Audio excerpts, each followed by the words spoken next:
to get it now. The waiting list, we'd have to wait until February. October. And we ordered it in February. So I'm really, really glad that we managed to sort that out because of Jennifer. But I'll tell you, they weren't very helpful at IKEA. I'll tell you that. They were quite negative about the whole thing. Yeah, very frustrating. But anyway, it's all right. Now we're good.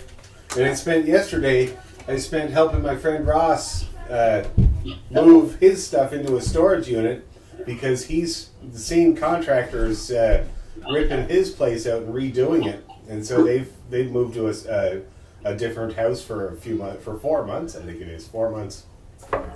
So everybody's kind of at it. I'm just going to tune up here because volatile times there on the old fiddle. And this is Dad's fiddle. It's not quite as stable as my German fiddle. It tends to go out of tune a little bit more since it's older.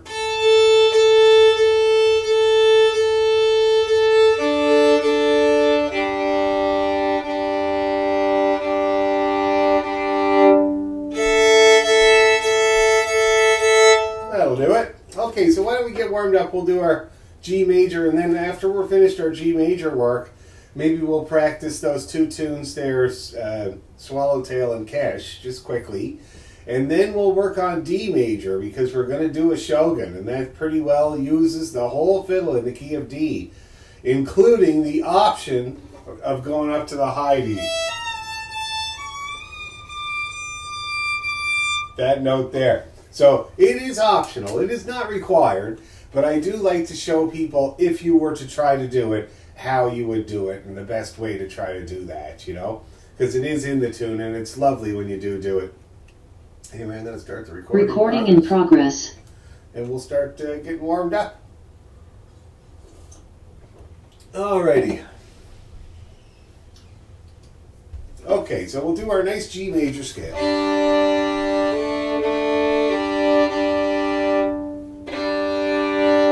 Okay, ready, slow.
Okay, now we'll try the arpeggio. Ready, go.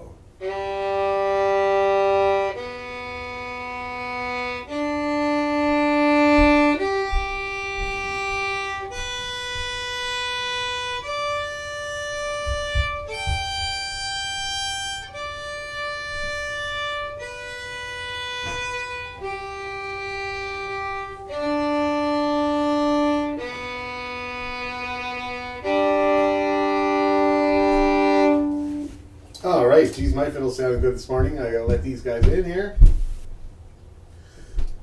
There we go. You know, it's nice when the fiddle's sounding good. It doesn't always happen. I don't know what it is. It's a combination of things, but one of the things that I used to love when I was playing at the St. Lawrence Market on Saturday mornings, starting at 6 in the morning, was the room that I was playing in. And it can really help. It really helps, I find, with intonation, big time. When you're playing in a room that's really vibrant and beautiful. And for me, it was the front entrance of the St. Lawrence Market. So you open the very front doors, and there was an entranceway between the front doors and the ones on the inside. And for some reason, it was my favorite place to play. And I would start at about 6:30 in the morning, and the first few notes, if you're in tune, that room was just a treat to be in. And it's empowering, it makes you feel good about what you're doing, and it makes you move your bow more. So when the fiddle's sounding good, you take advantage, you know? It isn't always that way. Hello, Benningtons. I don't see you, but I'm sure you're there. You're not fully alive yet, I understand, Lena. Yes. Fiddle's out, that's good. Oh, Heather's alive. That's good. Okay, since these guys just joined, we're just doing G major scale and arpeggio because we're going to practice Swallowtail and the Kesh. I'm hoping to do it twice. So we'll do it once at the speed we did it before, and then hopefully try it a little tiny bit faster. And then we're going to learn a Shogun Farewell today. So we're going to work on D major, and then we're going to learn that tune. And I've sorted out the session.org versions to give you the best one. Anyway, so let's, while Lena's recovering, she's got her fiddle out, so we're going to try the G major scale, and hopefully that'll bring you around. Okay. Ready, go.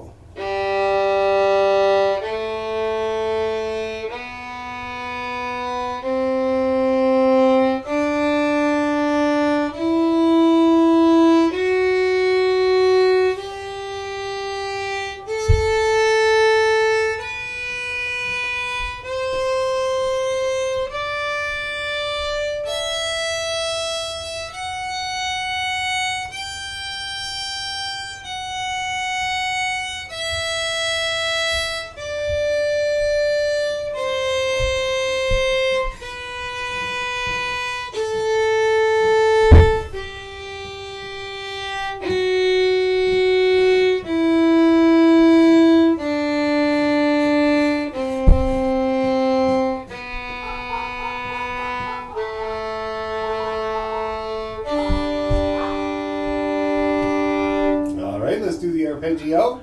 Ready, go.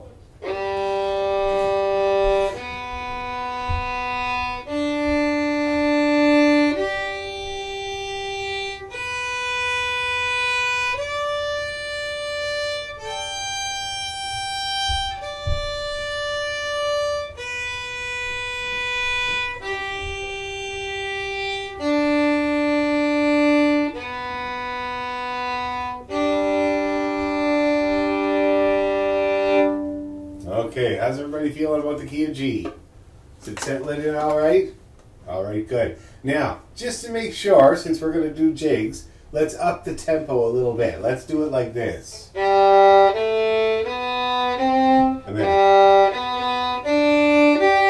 the arpeggio is where people always feel this. So let's do scale and then arpeggio at that tempo. 1, 2, 3, go!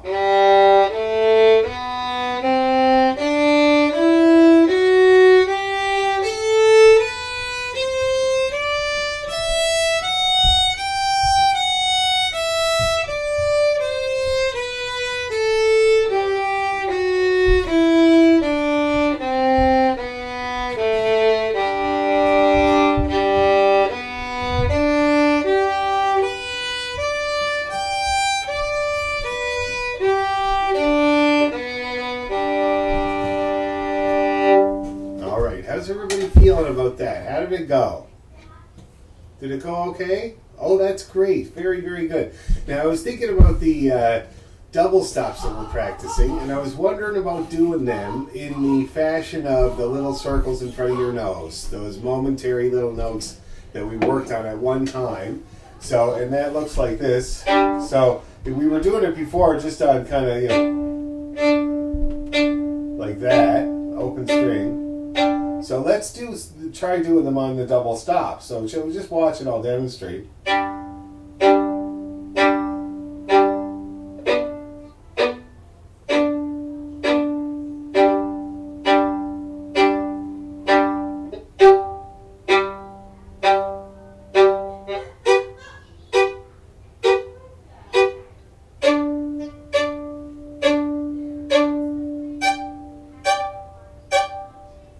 See how I do that there? Now, the nice thing about that is that, you know, I was working with somebody the other day, and they're getting pretty good, and they were trying to work double stops into their tunes and playing. And I was explaining how a lot of the time when I do a double stop in a tune, I don't kind of hold the double stop out for the whole note. I just kind of touch it. So. See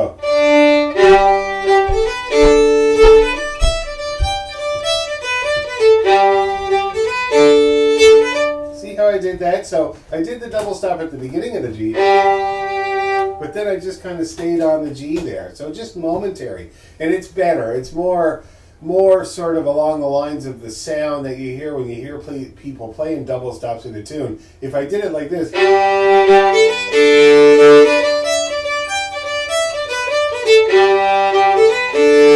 that's okay too, but when you get the momentary,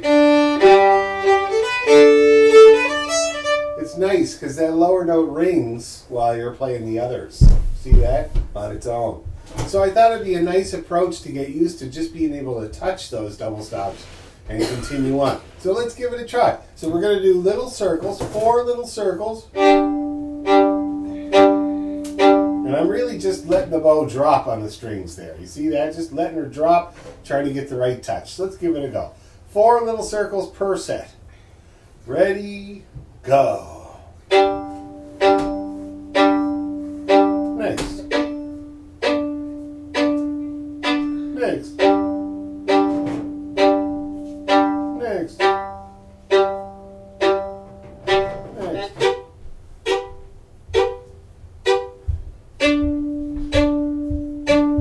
And the top. Back.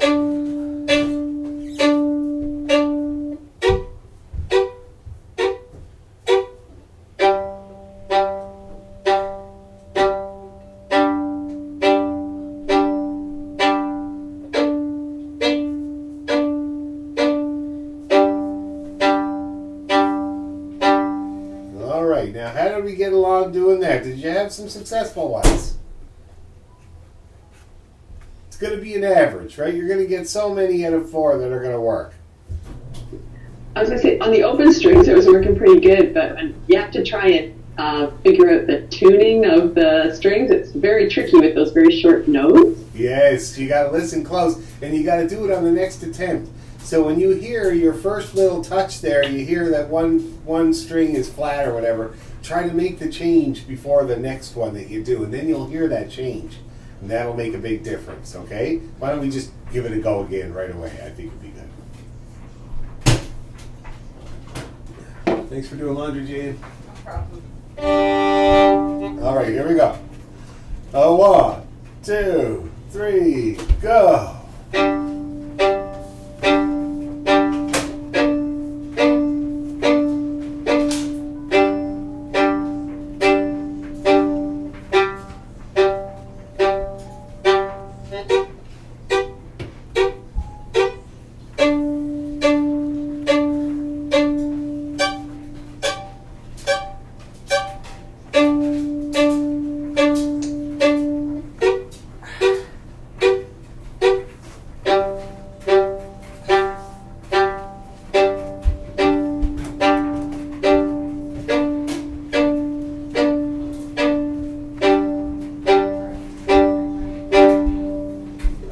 We're good. I had to tune a couple though.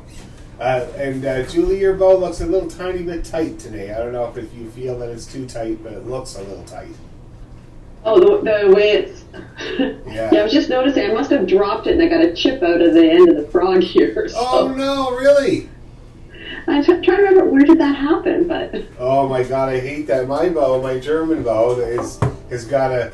Oh, not this one. Yeah, I'm getting it re-haired right now, but it has... I dropped it one time. I was playing this outdoor restaurant, and it had like a stone patio we were playing on, and I actually, I finished the tune, and my bow actually, flew out of my hand a little bit, and hit the ground and chipped the top out of it, right like that. And I brought it down to Heinel the other day to get re-haired, and Andreas is like, oh yeah, I remember that. It's funny, the guy, he remembers everything about every fiddle. You go in and you're like, oh. And the funny thing is that he recognizes fiddles. So a friend of mine said that he went to buy a violin. He's a violinist, and he was looking at this particular Italian one that was really nice, And so sometimes it's hard to find these really prized, awesome violins. And this guy was a guy that worked for the TSO a lot. So anyway, he found this violin and he really liked it, and he took it to Heinel to get it set up properly to see if he wanted to buy it. And Andreas opens it up and says, "Oh, that," I can't remember the guy's name, "but that's your man's fiddle." And my friend was like, "Oh, who's that?" And he said, "That was the principal violinist of the TSO in 1975. And he's like, "This is his fiddle," because the guy was dead and gone. So somehow his fiddle went. And that's the thing with these violins. Like, there's not a huge number of them, so they kind of come around, you know? Everybody has a turn with them almost. I often wonder about my fiddle, which is a German, and it was built in 1963, handmade. It's worth about 15 to 18 grand now. And I often wonder who would have got it if it wasn't me, and what kind of music would be rattling out of that thing if it wasn't me. You know, it's very interesting anyway. Okay, so now let's practice our jigs. So I want to try them twice. I want to try them at the same speed we were practicing them before, which is kind of, I think that's about how fast we were doing it. And then I'd like to try it a little bit up there and see what happens. So more like this.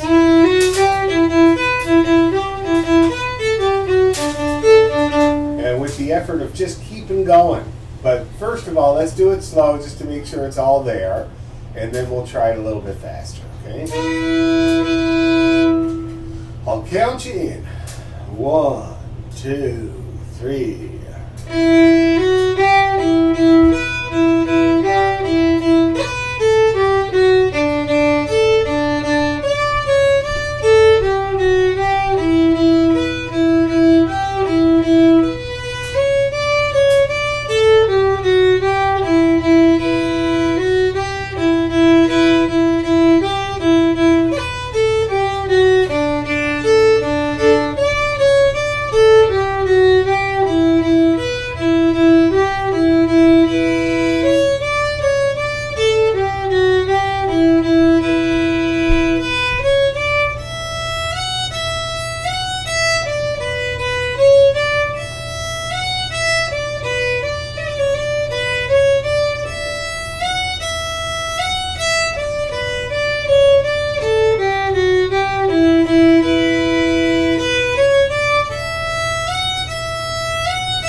More time.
was good practice.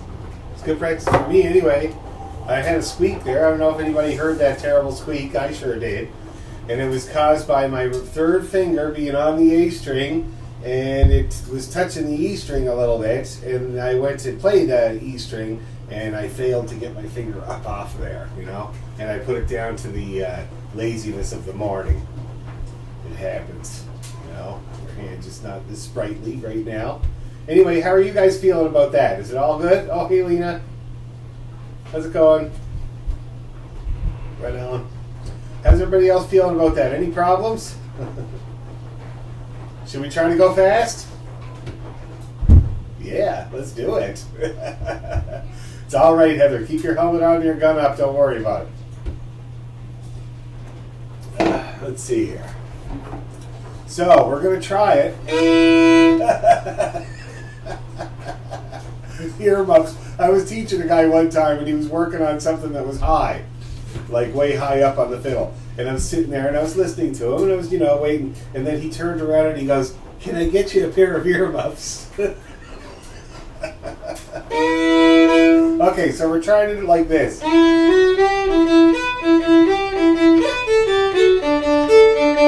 And you're just going to keep going, no matter what. Just keep firing at the enemy. Let's see if we can get through. Swallowtail and then cash. Oh, 1, 2, 3.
right, now, how did we do?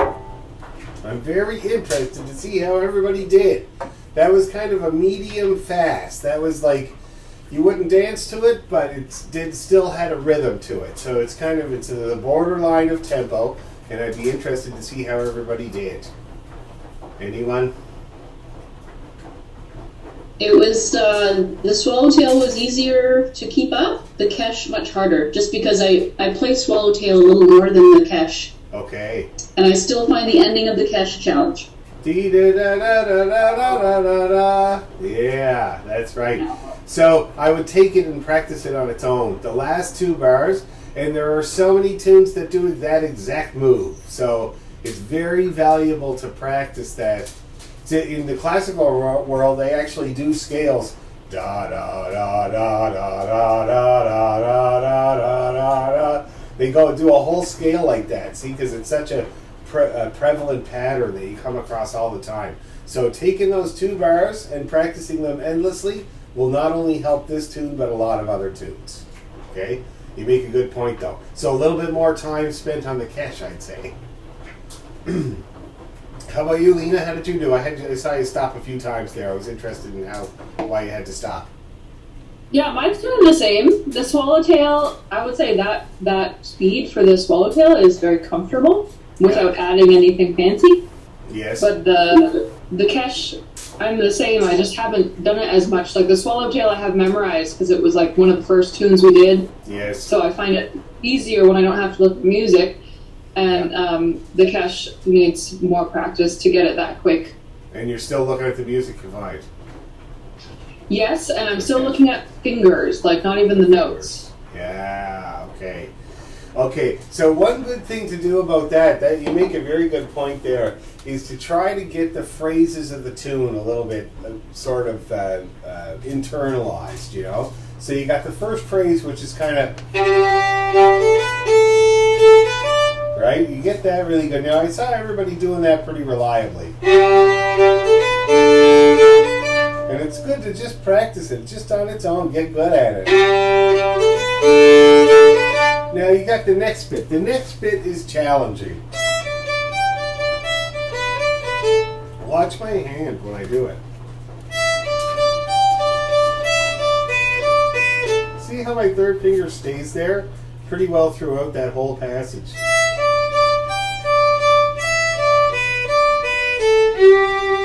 So that's my anchor point for that passage. See that? And it takes a lot of the work out if I just put that finger there and leave it. As long as it's not in the way, as long as it's not touching the E string, you can pretty well get through that whole part without lifting it, except for the very end. Just there. That's the only time you have to lift it. See that? And then we got the first phrase again.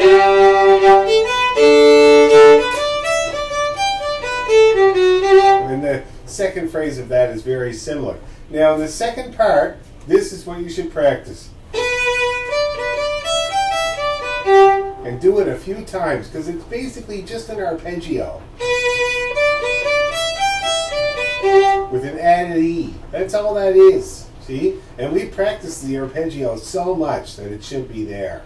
And then you do it again slightly different. And that part there, the middle phrase of the B part, is the one that everyone complains about and tends to be the one that stops most people when they're trying to play this tune fast. And it's because of the string changing involved. See those 2 little dips there? Some people find that very difficult. So that is a really good one to pull out and play on its own. With a mind to the right hand. If you watch my right hand when I'm doing it. See? So not. Just a little small move is all you need there, okay? And then you got the first phrase again. And then that ending that Heather was talking about. Very good to practice. So here's what I suggest. Let's take out the most difficult phrases and practice them on their own. So let's practice this here. Let's do that, say, 5 times, and I want everybody to try to do the same, because you got me on the screen here. You can watch my arm, and I want you to try to do the same wrist movement to do that string crossing as I'm doing there. Okay? So the middle phrase of the B part, starting with the long B, we're going to do it 5 times, 2 bars there. Ready, go.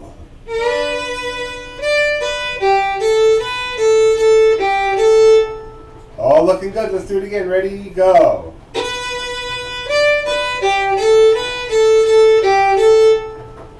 Looking good. Nobody's doing the funky chicken. Very good. Let's speed it up a little bit. Ready, go.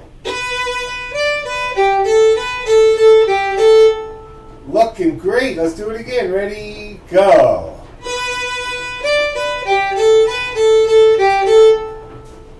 Yeah, that's the way to do it, guys. One more time, just so you know you're doing it right. Ready, go.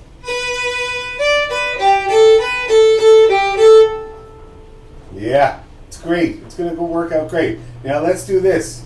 We're going to do that, like, say 5 times, okay? And so we're just G, F, G on the down bow. Ready, bang.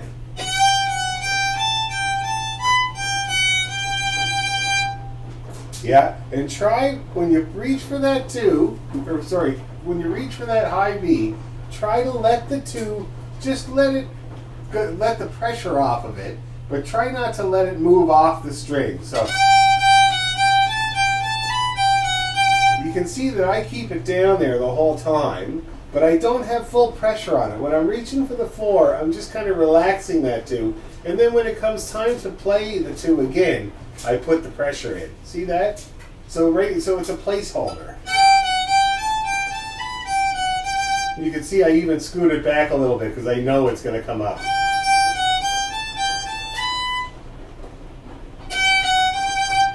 Okay, so let's practice that 5 times now. Ready, go.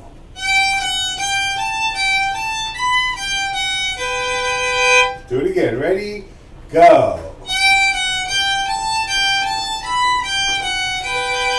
A little quicker now. Ready, go. Looking good. One more time. Ready, go.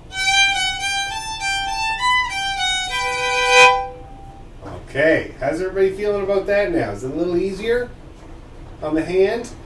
That's great. Okay, so now let's try the Kesh 2 more times, the whole thing, at that speed. And let's see if those little practices helped, and see if we can get through it. All right. So it's going to be kind of like this. All right, I'll count you in. Nothing better than a good count in. 1, 2, 3, and.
One more.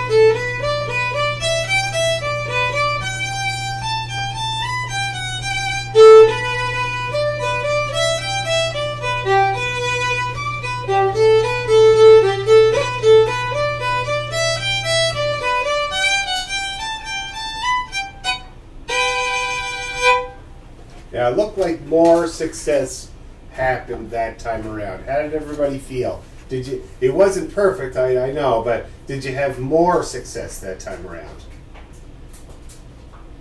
Oh, geez, that's pretty good. That's pretty good, especially for a jeweler. If a jeweler is saying it was that much better, that's huge, right? Because jewelers work with this much better all the time.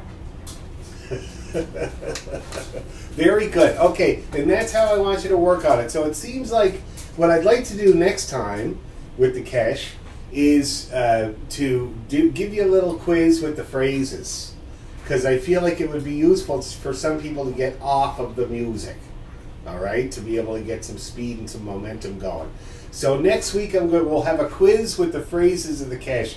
I'll say, like, give me the first phrase of the Kesh, give me the second phrase, give me the middle phrase in the B part, And because if you get to know it that way, you're not going to wonder, you're not going to have to read it all, if you just get to know those phrases. So I'll outline them right now so that you guys, because I'm recording this, so that you guys can remember what phrases are what. But in the first part, we got the very first phrase.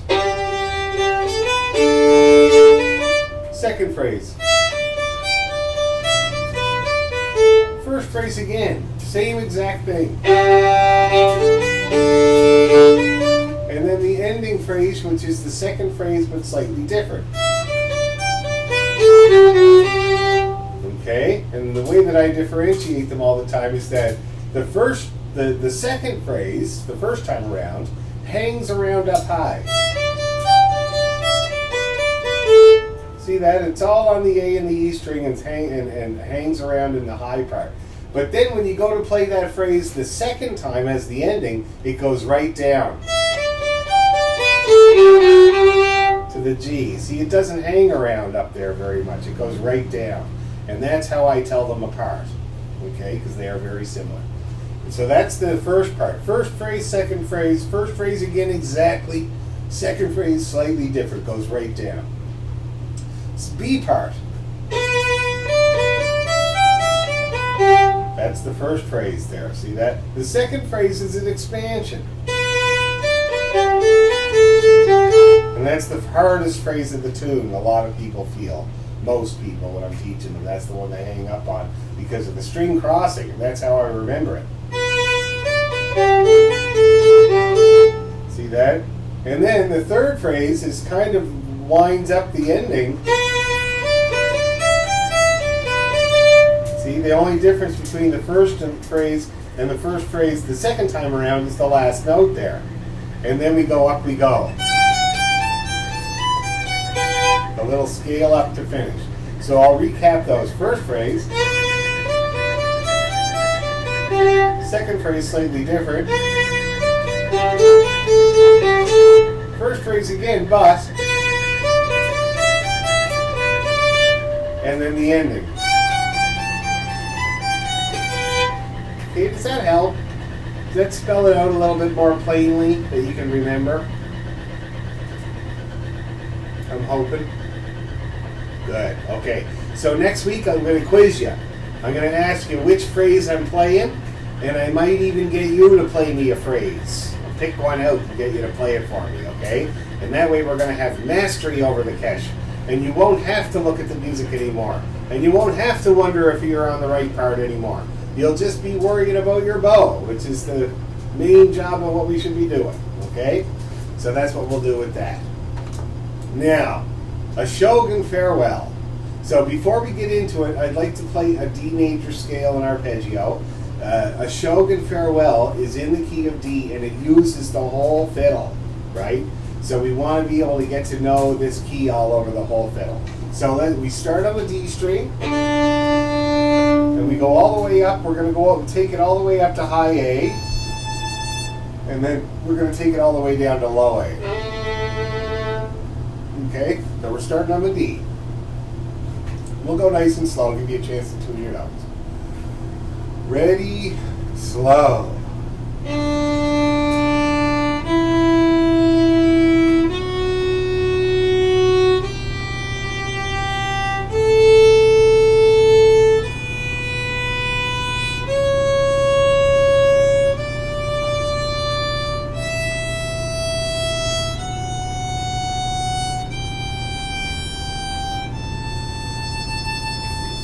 There we go.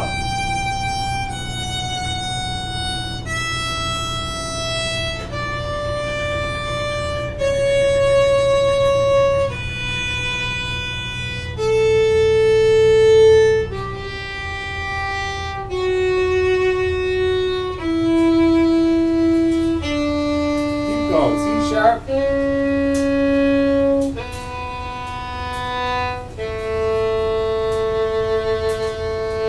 Alright, that's how you practice D all over the fiddle. Notice how we start and stop on arpeggio notes.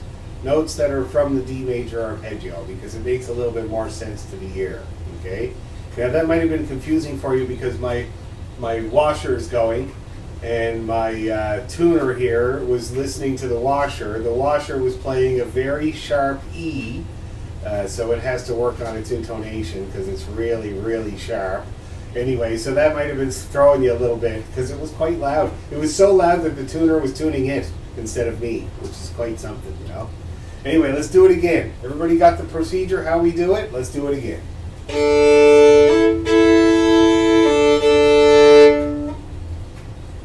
It's like those annoying perfect pitch people that say, do you know you talk at a C? It's like, I don't care. Okay, let's do it, shall we? Ready, go.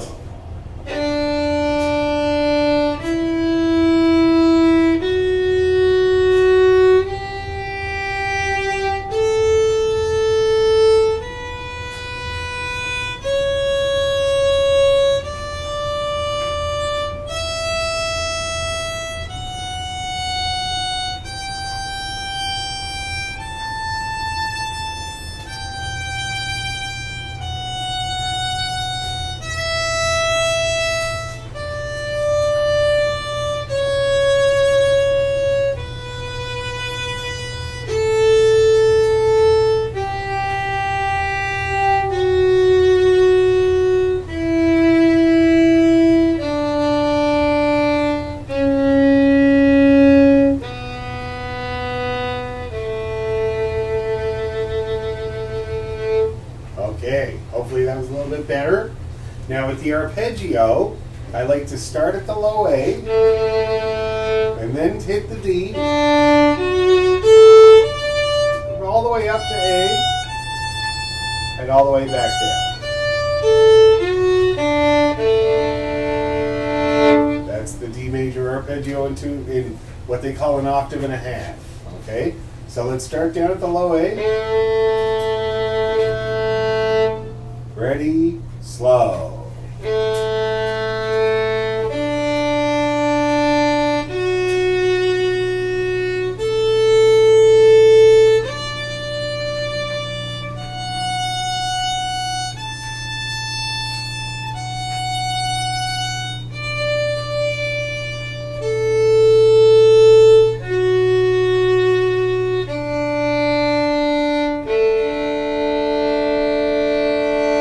Let's do that again right away. Low A to B in. Ready, and.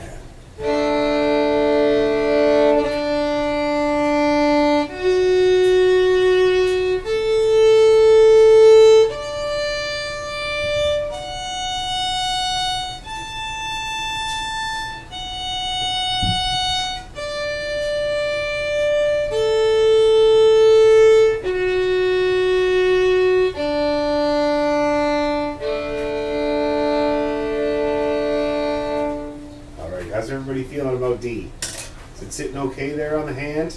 Everything's good? Not bad. Do you want to try one more? Scale and arpeggio, just to be sure? Sure, why not? And this time we'll just do it. Scale and then arpeggio, same speed.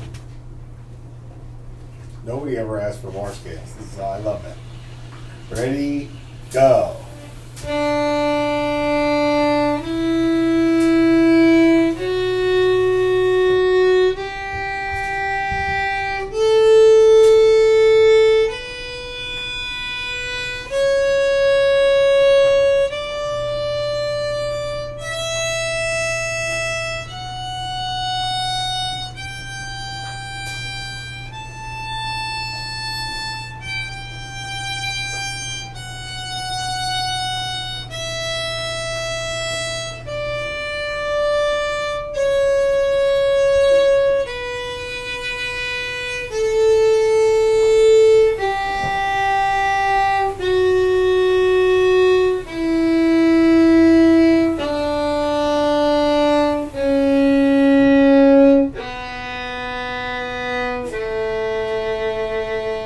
Arpeggio.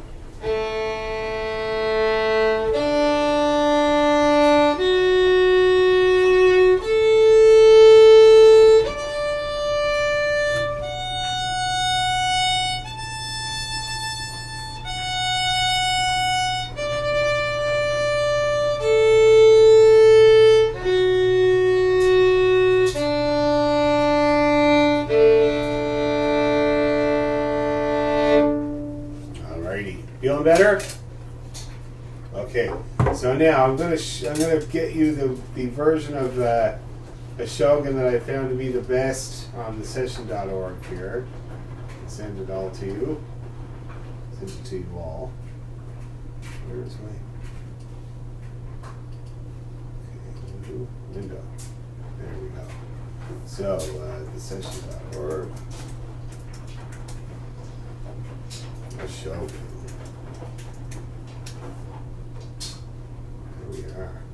Yeah, there's not near as many. There's only 7 versions. I thought there was going to be umpteen versions, but they all seem to be pretty good. There's one that somebody wrote out in the key of G, probably for flute players.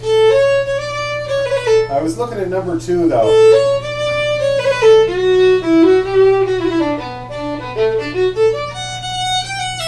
That's all good.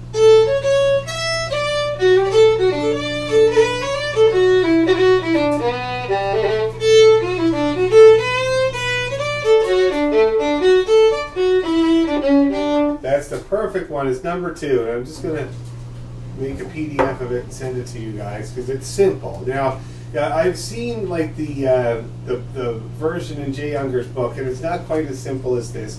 It's the melody itself is, but they have some extra tricks in there, like for instance going up to the high D at the very end. But I think we'll just use this simple version, and I'll show you how those changes can be made. Elaine, Julie, and Sharon is not here, and Debbie is not here. We'll send those off, and Shona too. Okay, this is a Shogun.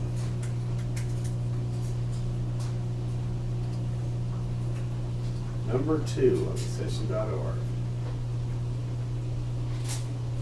Okay, so I've sent it out, and I'm going to play it while you guys listen, so I can just demonstrate.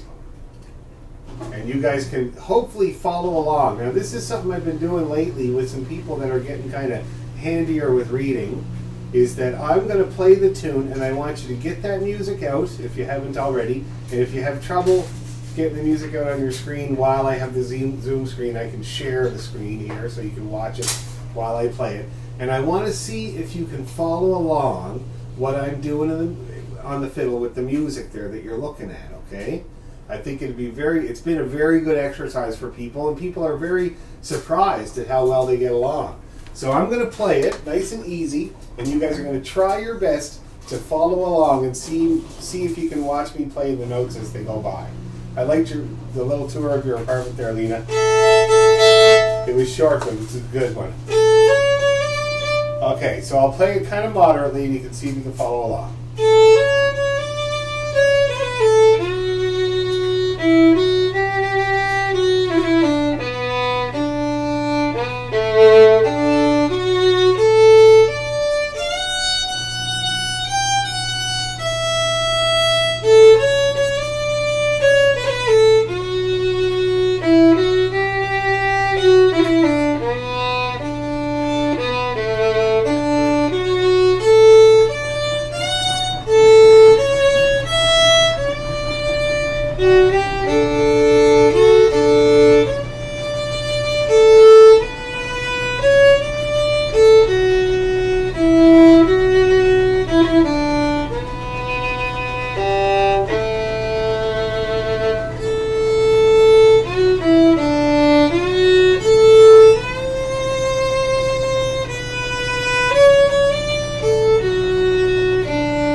How was that, everybody? How did you do following along? Did you get along okay? Kinda? Now, I was trying to put myself in your position while I was playing that to see where it would be difficult to follow along. And definitely down below the staff is hard, eh? The more ledger lines there are, the harder it is to read. But I'll tell you, with ledger lines, that's what you call those extra lines below the staff there. Every note on the G string has a ledger line, an extra line. And that's one of the ways that I try to help people that are learning how to read music on the fiddle. Anything that has those extra lines has to be on the G string below there. See that? Every note on the G string has an extra line. So it means basically that there are only a few of them. And here in this tune, we have those few exactly represented. We got the open G string. Now, I'm hoping that you guys have a good recognition of that open G string. It's the lowest note that you're going to see for playing the fiddle, right? It's the very bottom of the bottom. So 2 ledger lines, and the note sits below that ledger line. That's the G string, the lowest note you can play on the fiddle. And then the A, which is right next to it there, is the same except it's on the line. See that? And that's how I kind of differentiate those. The B, my dad used to say the B is lazy, and it hangs off of the ledger line. There's just one, and it hangs off of it. See that?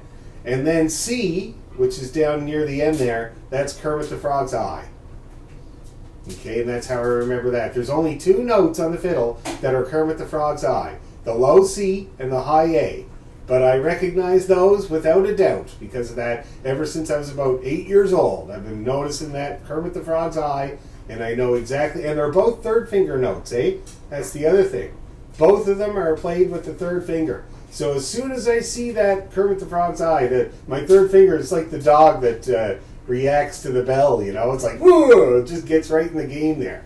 So that's how I recognize those. And that would be the hardest part of following along with this tune, would be those low notes with the ledger lines. So if I were you, I would definitely spend some extra time getting to know each one. There's only a few, okay? Now, any other problems? Did anybody have any problems following along the music? No? Yeah. I got a little confused at the, there's a 2, there's a section with a 2. That's the second I wasn't ending. sure. Oh, I thought, I couldn't tell if it was a second ending or a second beginning.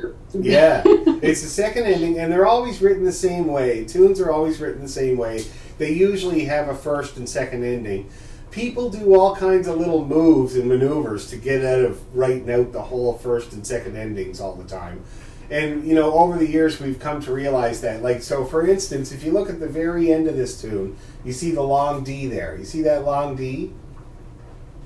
Half note D at the very end of the tune. That's actually the last note of the tune.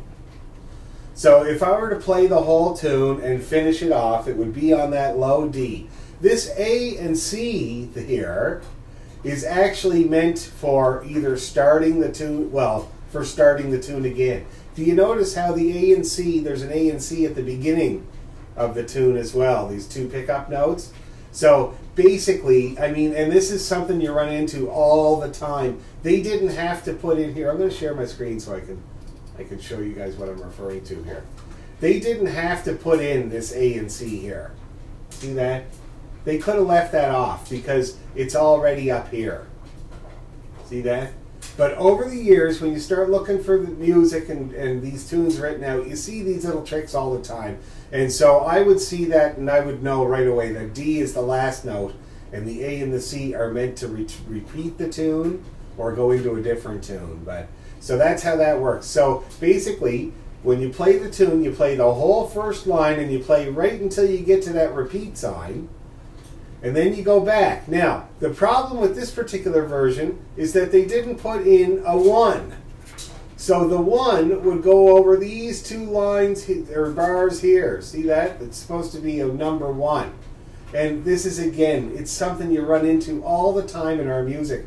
Because people, you know, they want to get out of trying to write out all that notation and stuff. So you see this all the time. You just assume that that's the second ending and this is the first ending. See that? Now, when you see a second ending denoted, but no first ending, it's always going to be the same length. So in this case, that second ending is a 2-bar second ending, and so that means the first ending would also be 2 bars. The 2 bars before that number 2, okay? Now that means that the B part starts on this A here, after the double bar line. And that's another thing I don't know if I mentioned, but a double bar line always means the beginning of another section, like a B part or whatever. So when you see that double bar line without the colon, that means end of a section, beginning of another section. Okay? And like I said already, when you finish this second part, you go back and you repeat it. Now you can't use the A and C to repeat it. You have to use the F and G, these 2 notes here. See that? Okay, because this A and C is meant to go into the tune again. And that's something you run into all the time again when you're looking for these tunes. So you got to watch out for that. Assume that the last 2 eighth notes of a tune are usually pickup notes. Usually. Certainly is in this case. Now, with all that information in your head, I'm going to play it once more. And hopefully these things will make sense to you.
Make more sense to people now that I've laid out the way it goes? Yeah, and like I said, get used to it. This is kind of the way that you see tunes written out a lot. So I thought would be a good example. Okay? Any questions or problems before we start getting into it at all? Anything at all? Washing machine farewell. It is done. It just finished. It's amazing how much laundry we do. My God. I remember my parents-in-law bought us a washer when Jerome first came along, and we were living in this rental house. I loved the house. It was a little bungalow near Glencairn subway station. We had the whole yard and the bungalow and the workshop in the backyard for $900 a month. It was a sweet deal. And our landlords, Frank and Jackie, were our good friends. Because when we went to the place, we lived in a little apartment, kitty corner, and it was a Saturday. We had nothing to do, and there was an open house at this bungalow they were renting, and we just went just for the fun of it on the Saturday afternoon. And we looked through, and we loved it. We were talking to Frank and Jackie, the landlords, and they said, "Well, we love you guys. When do you want to move in?" And we said, "Well, we weren't really planning on moving anywhere. We don't have any money or anything like that." And they said, "Well, how long will it take you to get the money together?" And I said, "Well, a month." And they said, "Well, wait." And they ripped up the list of people that were coming to see the house, and they waited a month for us to pay first and last and moved in. And we lived there for 7 years after that, and we had our boy there, and Frank and Jackie were there after our boy was born to help out a little. They were just great people. And Frank's father lived right behind us in a little apartment building, Tommaso was his name, and he was a really excellent gardener and maker of homemade sausages. And he would, he would give us stuff all the time, and it was a great relationship. And I remember my father-in-law, Bill, who was born and bred Toronto boy, he has real problems discerning people's accents. Like, unless it's like the King's English, he can't really make sense of what you're saying. You know what I mean? And so anyway, he was talking to Tommaso, who was behind us there, and Bill comes in, and they're shouting, and he's like, "What's with that guy that lives behind you?" And I was like, "What do you mean? He's our friend. He's a nice old fella, And he goes, "Why does he keep calling himself a dumb asshole?" And I was like, "What do you mean?" And he said I said to him, "I'm Bill." And then the guy keeps saying, "Dumb asshole." But he was saying Tommaso. Poor Bill. He didn't know what to think about that. It was just... But anyway, so there you go. Okay. But I was telling you about the washing machine. They bought us a washing machine because there was a broken down old one in the house that we did use. I made it work all the time. And then, I was very, I was kind of insistent, like, this washing machine is fine. Like, yes, I have to change the motor once in a while and stuff like that, but I could make it work. And Bill was like, "You wouldn't believe how much laundry you're about to be doing." And he was correct. Oh my God. Drowning in it half the time. Okay, so if there's no questions about the way it's laid out, now the nice thing about this tune is that it's familiar to everybody's ear. We've all heard it a million times, okay? So that should make it a lot easier to learn. Let me just break it down into the phrases so that it's not such a chunk to chew. The first phrase. And then... Now, what sticks out to me in that first phrase there is that it's exactly the same fingering on the A string as it is on the D string. See that? So the pickup notes are an A and a 2, and then you go 3, 2, 1, A, D2, and then you do exactly the same thing on the D string. 3, 2, 1, D, G2. See that? So many tunes have that pattern, one string to the other. So let's see if we can get that idea. Open and then 2. Great big long 3. Down we go. Over to the 2. Okay, that's how you do that. And then you do the same thing. 1, 2, 3, 2, 1, open G2. Okay, so let's see if we can get that opening phrase. Ready, 2.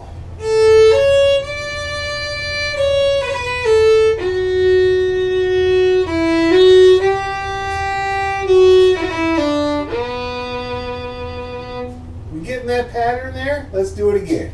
Ready, go.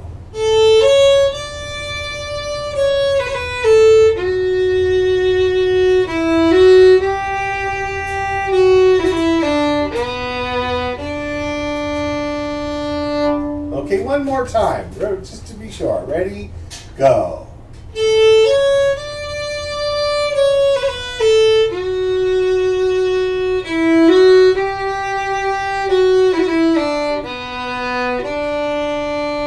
Very, very good. We're getting it, I think. Now, one more time, though. I'm not positive. Ready, go.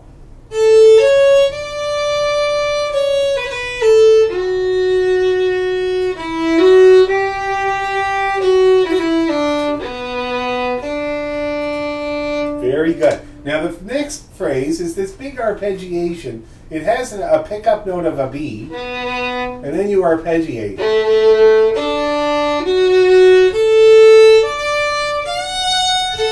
Hang around the F, and then E. That's all that is, a big arpeggio. So let's try it. We'll try it without the pickup note. So we're starting on the low A. 2 bars from the end of the first line. Low A and then D. Ready, go.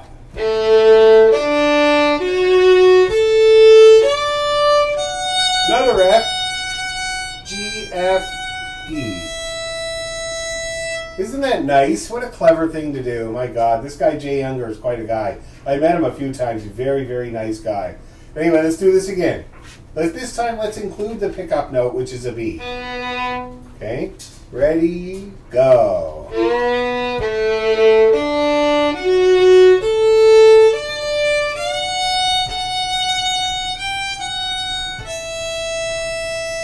One more time to be sure. Ready, low B.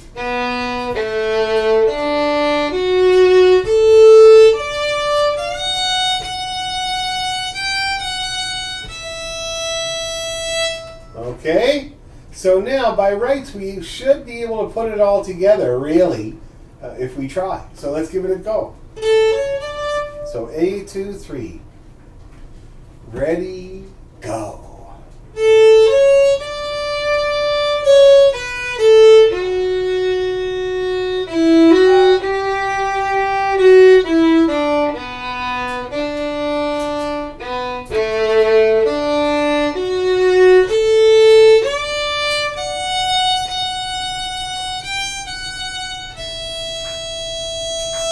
How did we get along? Look great. Look really good. Let's do it again right away. Ready, go.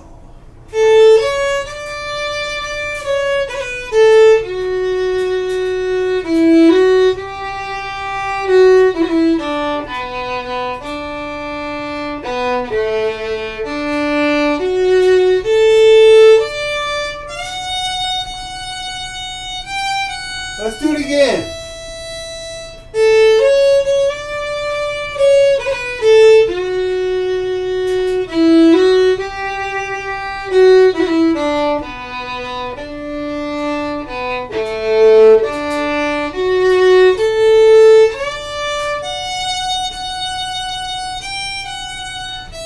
One more time.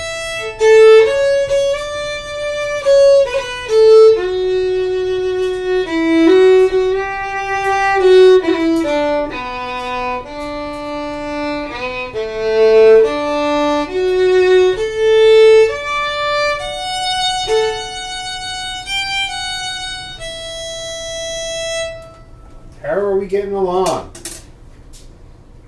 Any questions or problems?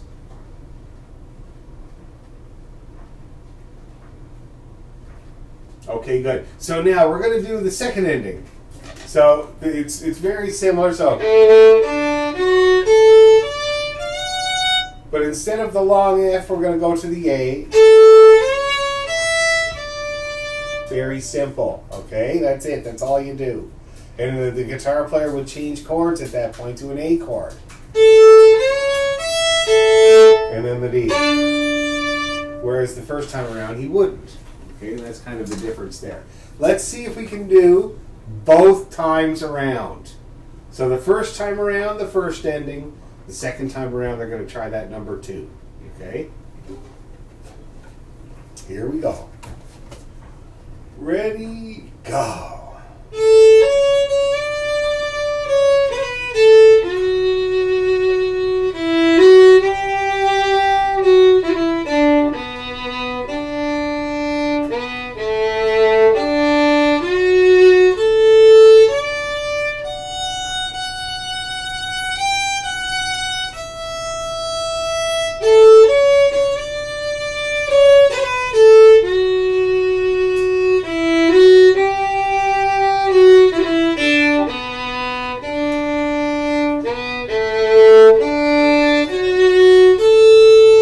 Here we go. A, C, E, D.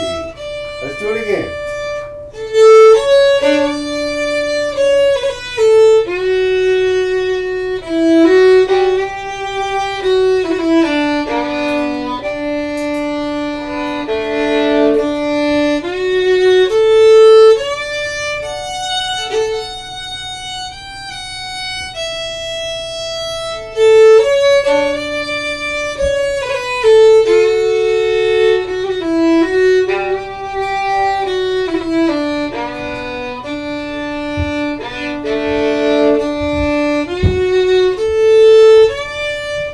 Second ending.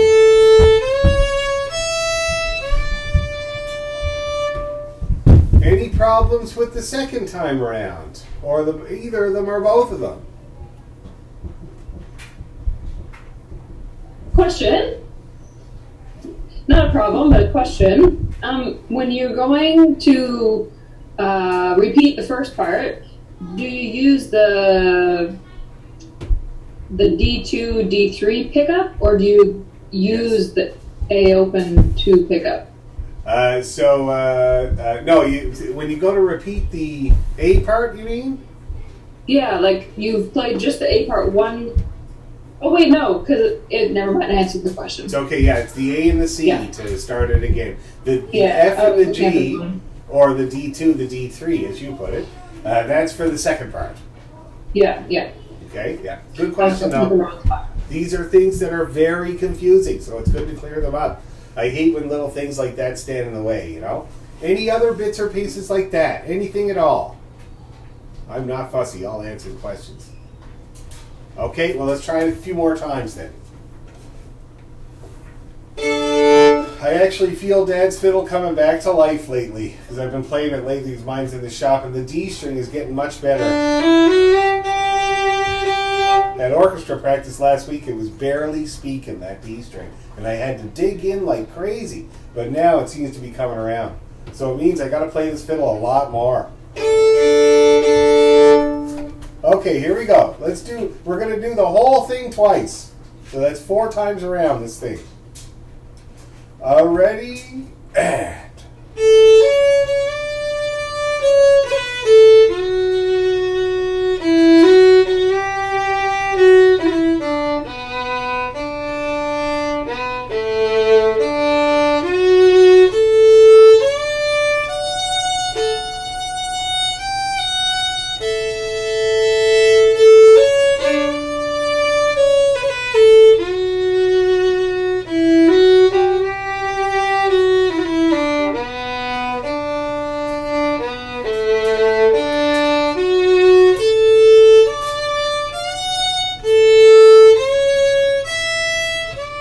Do it again.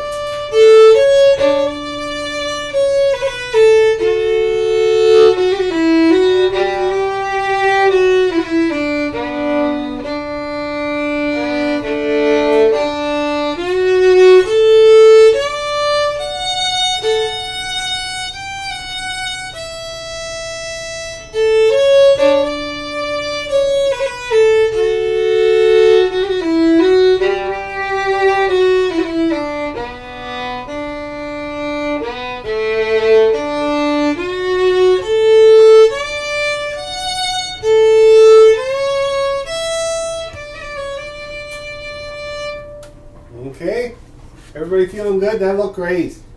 Now the second part, it's a little more complicated. So we got the first phrase.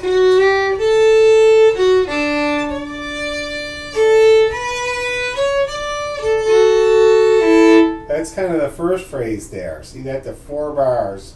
And then the second phrase goes down.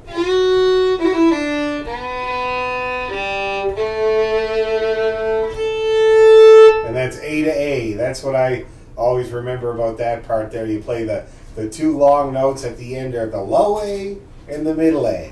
So A to A there. See that? And then you got some other stuff with the funky C natural. Then a big arpeggio like we did in the first part. But then we go down. And that's how that part is all structured there. So now, let's see if we can get the first phrase, which is the first 4 bars of it. So it starts with this F and G, the 2 and the 3 on the D, and then we arpeggiate from the A string. Okay, let's go nice and slow. 2, 3 on the D, and then a long open A. Ready, and. 3.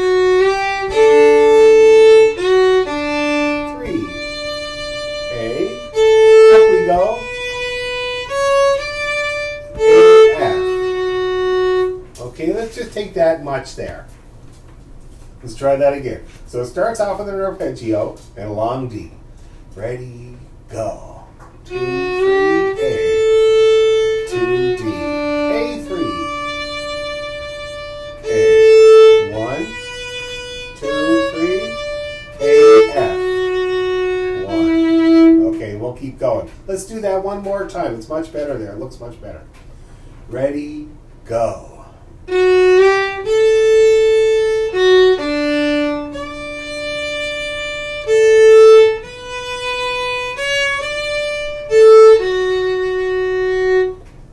Okay, one more time to be sure. Ready, go.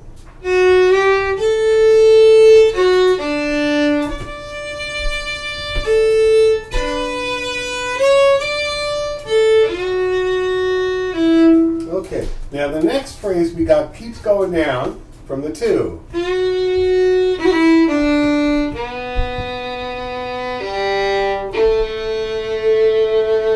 then A. Okay, let's try that, just those 2 bars. Or 3, really. So let's play the pickup note of a 1, and then down we go from 2, okay? This is, just to be clear, this is the second bar of the 3rd line. Ready, and 2. 1, open, G2, open, 1, A. Let's do it again, same thing, ready, go.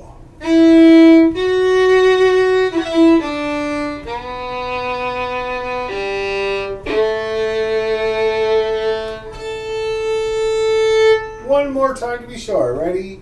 And.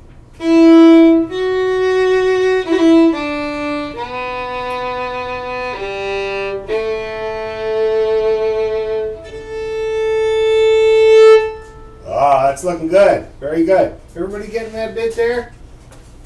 Okay, now let's see if we can put them together, those 2 bits. So this is going to be the first phrase of the second part and the next little bit that comes after. I think it'll make sense to your ear. Let's give it a try. 2 and 3 on the D string to start off. Ready? And.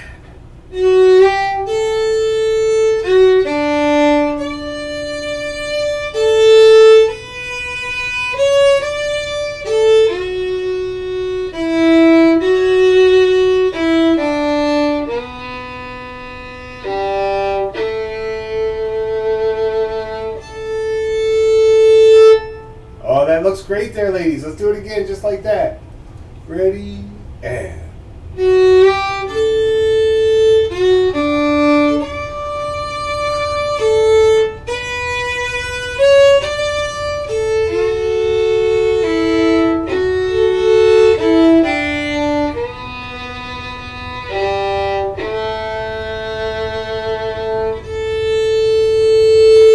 Okay. Now the next bit is a big arpeggio, but it comes up short.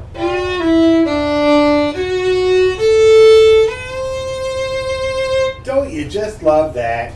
You know, it's supposed to be a D, or if at worst a C sharp, but it's a C natural, and it's really, I find, the focal point of the tune. So I'm going to do that again.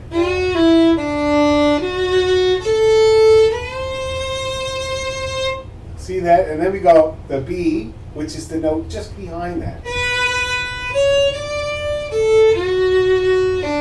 And that's how that phrase works. I'm going to do it again.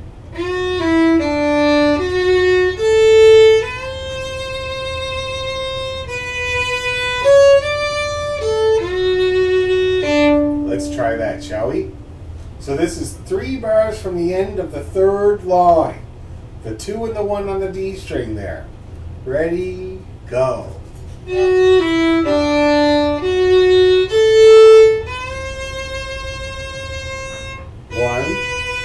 2, 3, A2. Yeah, let's do it again. So D2, D1, open D. Ready, and 2, 1, open. 2, A. A2, close. 1.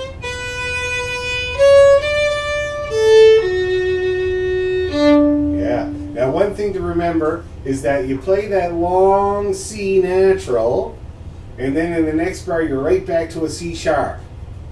Okay? Because that's the way accidentals work. The accidentals are, like if you see a C natural there in that bar, if there was another C it would also be natural. See what I mean? But then when you get to the next bar, you're back to normal. Back to the C sharp. Let's try that phrase one more time just to make sure we have that.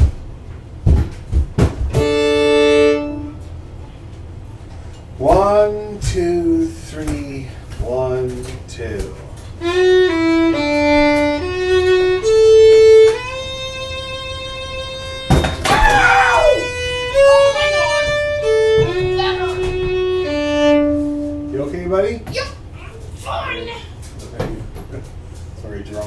hurt himself there. One more time. Ready? And.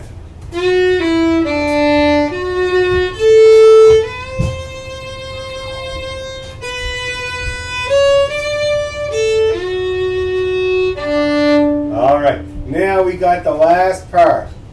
Big arpeggio.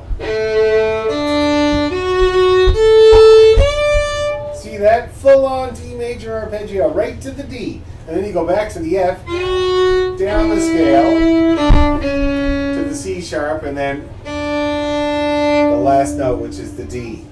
Okay? So let's try it from the big arpeggio. This is 4 bars from the end of the tune. Starting with the low A. Okay? Ready? And.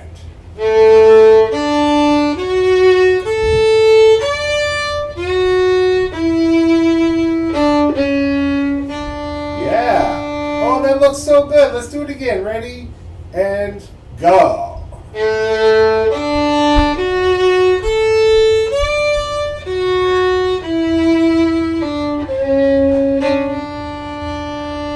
One more go. Ready? And.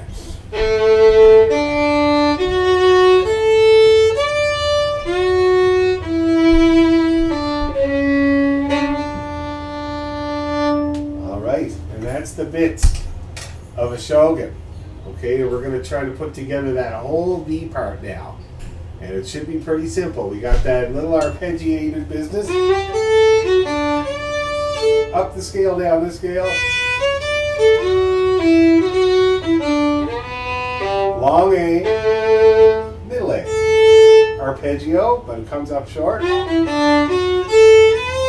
Up the scale. Big arpeggio, complete one. Back to the F. There we go. That's how that works. Shall we try the whole thing? Let's try the whole B part. So that's where you are starting, just so I can be clear. The 2-3 on the D string and the second line, and it's 4 bars in. The 2-3 on the D string. Ready, go.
It's looking great. Everybody getting along okay with all that?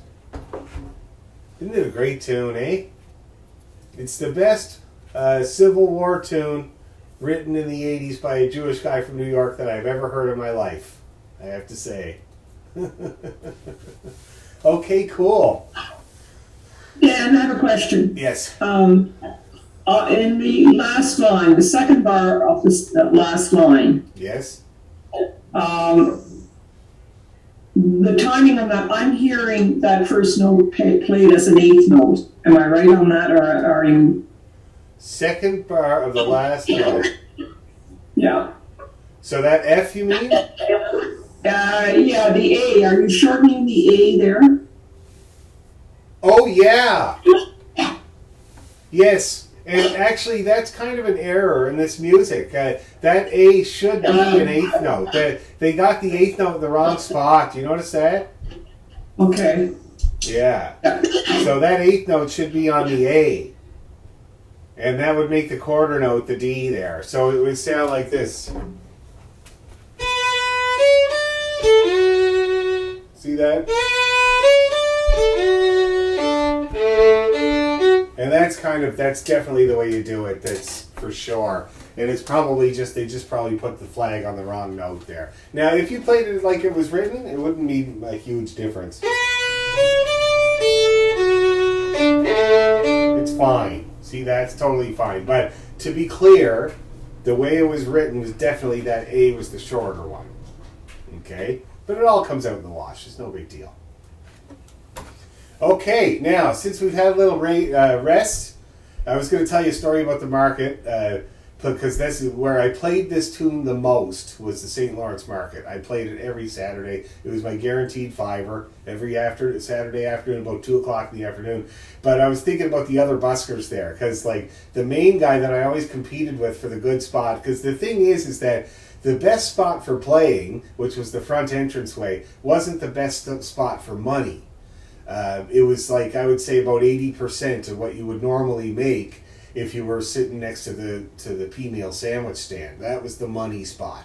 Because there's a few tables in front of there where people would sit and eat their sandwiches. So you would get to entertain them for a few minutes, and then they would come and talk to you and give you some money or buy a ticket to your show or whatever. So that was the much preferred spot. But the sandwich guys who own the sandwich stand, Carousel Bakery, they had a deal going with this South American group that would set up there, and they wouldn't get there till like 10 o'clock in the morning half the time.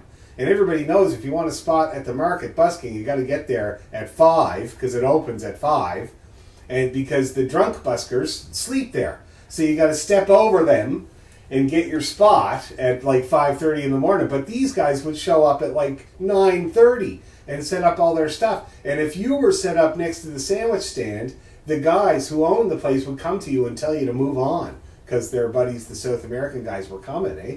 So one morning, I got set up and I got my spot next to the sandwich stand. I was all happy, but I got just as I got there, Jim Reed, who's this other busker who played guitar and sang Gordon Lightfoot style guy, really nice guy, he arrived at exactly the same moment as me.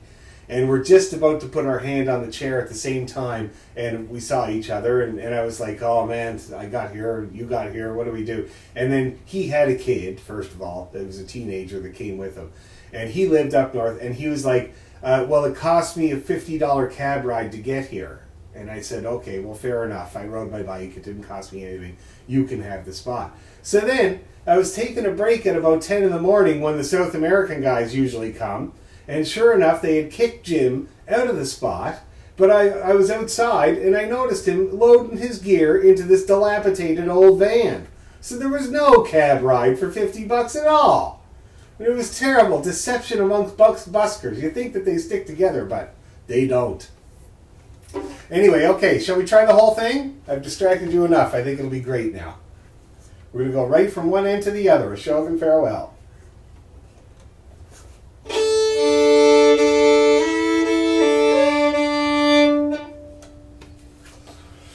Okay. A 1, 2, 3, 1, 2.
old tune, or not an old tune, but a great tune.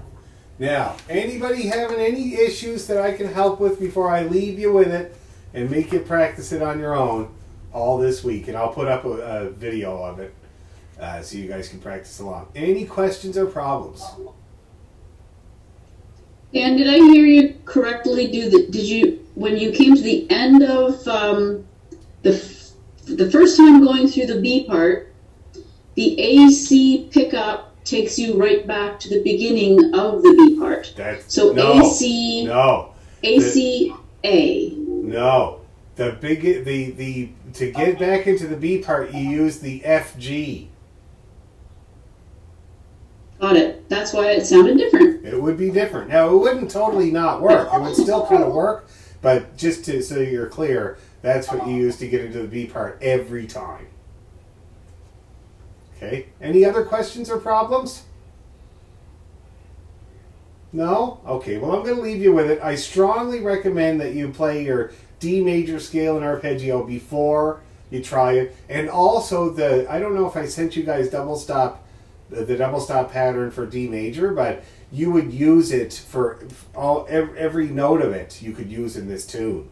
So you might want to take a look at the D major arpeggio or double stops for next time. We'll work on them, and it's very easy to fit those into this tune. And I think just a few notes, and I think it would be very rewarding and very good practice. Okay, so practice your D major scale and arpeggio and double stops before playing this tune. I guarantee that if you practice your double stops a little bit before playing this tune, you'll end up doing a couple of them while you play it. It just lends itself to double stops, this tune. Like, you could play the whole thing on the D and the A string, basically, and it would work, you know? So I think it would be lovely, and it would be very rewarding for you to get a few of those in there, and this is going to be an accessible tune to do that with.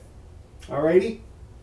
And could I ask you to just say the D major double stops? I don't think we've done those, and I could write them down and then. Well, I'll just send it out to you, but just so that you know, the first one is G1 and open D, and then you got open D, open A,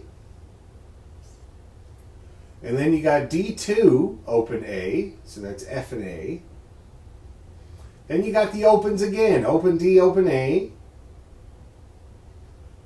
Then you got A3, open D. That's the octave. A3 and open D. Both Ds. Then you got the hard one. A3, E1. That's the hardest one there. That's the third. Mm-hmm. And then the second hardest one, the fifth. Now, you can either do open A and E3 at the top, or what I strongly suggest is E3, A3. One finger on both strings. That's a fifth. Yeah, what do you think of that, Julie? It's beautiful if you can get it, but it's hard to get, and it's a challenge. It would be kind of the second most challenging double stop in the whole works. And then you come down exactly the same way as you come up. But I'll send it out. I have it written out, so I'll just send it out here now. Okay? But that's what I suggest you do, and next time we'll get into it, and we'll get it happening. All right? Thank you guys very much. Great to see you all, and we'll see you next Sunday. Bye-bye. Thank you. Thank you.